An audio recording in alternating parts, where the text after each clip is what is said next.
అయోధ్యలో వచ్చే వాళ్ళందరికీ నిత్యం అన్నదానం పెడుతున్నా, అన్నప్రసాదం ఇస్తున్నా. ఎవరు వచ్చినా కానీ ముందుగా నాకు ఇన్ఫామ్ చేస్తే వాళ్ళకి రెడీ చేసి పెడతా. ప్రస్తుతం 1000 మంది పైన వస్తున్నారు. మన తెలుగు వాళ్ళకి భోజనం దొరకదు అక్కడ, అందుకని అందరికీ ఉచితంగా పెడుతున్నా. ఇంతకుముందు రాముల వారికి 5 వెండి ఇటుకలు ఇచ్చాను శంకుస్థాపనకి. మోడీ గారు శంకుస్థాపన చేశారు కదా, నా అదృష్టం బాగుండి ఆ ఇటుకలతోనే శంకుస్థాపన చేశారు. దాని మీద ఇప్పుడు గుడి తయారైంది. తర్వాత రాముల వారికి బంగారు పాదుకలు చేయించా, వెండి పాదుకలు బంగారు పాదుకలు. వెండి పాదుకలు తీసుకొని దేశం అంతా అన్ని దేవాలయాల్లో పూజలు చేయించా.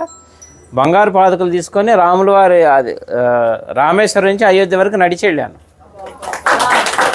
అది కూడా రాముల వారు నడిచిన దారిలో వెళ్ళా, డైరెక్ట్ వెళ్ళిపోకుండా వెళ్ళి ఇప్పుడు అక్కడే స్థిరనివాసం ఉంటున్నాను. తర్వాత ఇప్పుడు ధనుసు చేయించా 14 కిలోలు.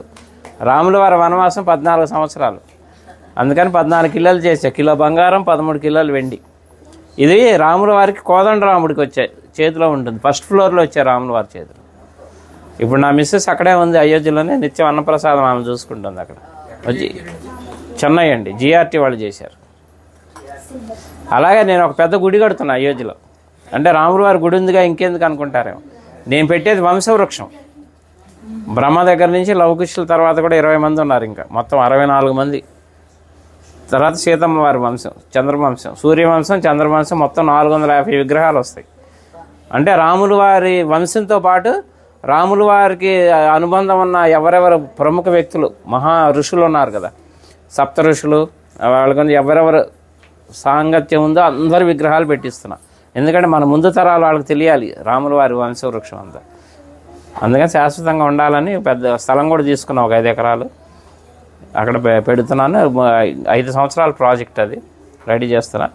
అలాగే ఇప్పుడు అయోధ్యలో అంటే మన తెలుగు వాళ్ళ తరఫున నేనేం పని చేసినా తెలుగు వాళ్ళ తరఫున చేస్తాను. అయోధ్యలో వాల్మీకి ఎయిర్పోర్టు, ఇక నేను వెళ్తూ వస్తూ పోతూ ఉంటాను కాబట్టి 2-3 సార్లు చూశాను, కానీ నాకు ఎందుకో లోటుగా అనిపించింది. అక్కడ ఒక విగ్రహం పెట్టిద్దామని గవర్నమెంట్ అప్రోచ్ అయితే పర్మిషన్ ఇచ్చారు, సెంట్రల్ గవర్నమెంట్.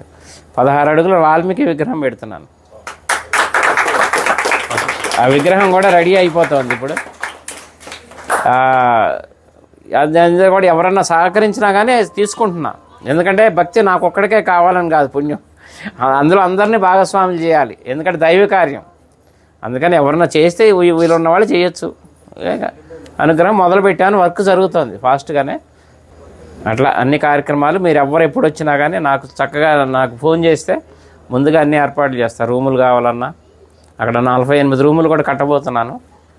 వచ్చేవాళ్ళు ఇప్పుడు ఉన్నాయి, ప్రస్తుతానికి 4-5 ఆశ్రమాలు తీసుకున్నాను, మన హ్యాండ్ ఓవర్లో ఉన్నాయి. ఎవరు వచ్చినా అకామిడేషన్ అది ఏర్పాటు చేస్తా అయోధ్యలో. నా నంబర్ కూడా నోట్ చేసుకోండి, 9550-754-389. చల్లా శ్రీనివాస్ శాస్త్రి అయోధ్య అని పెట్టుకోండి.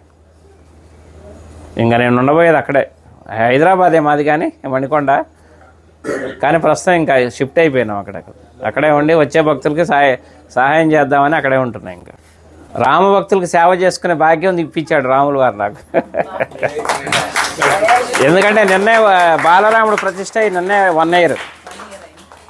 అందుకే మా ఆవిడ అక్కడ ప్రసాదాలు తయారు చేసి మాకు అవకాశం ఇచ్చారు.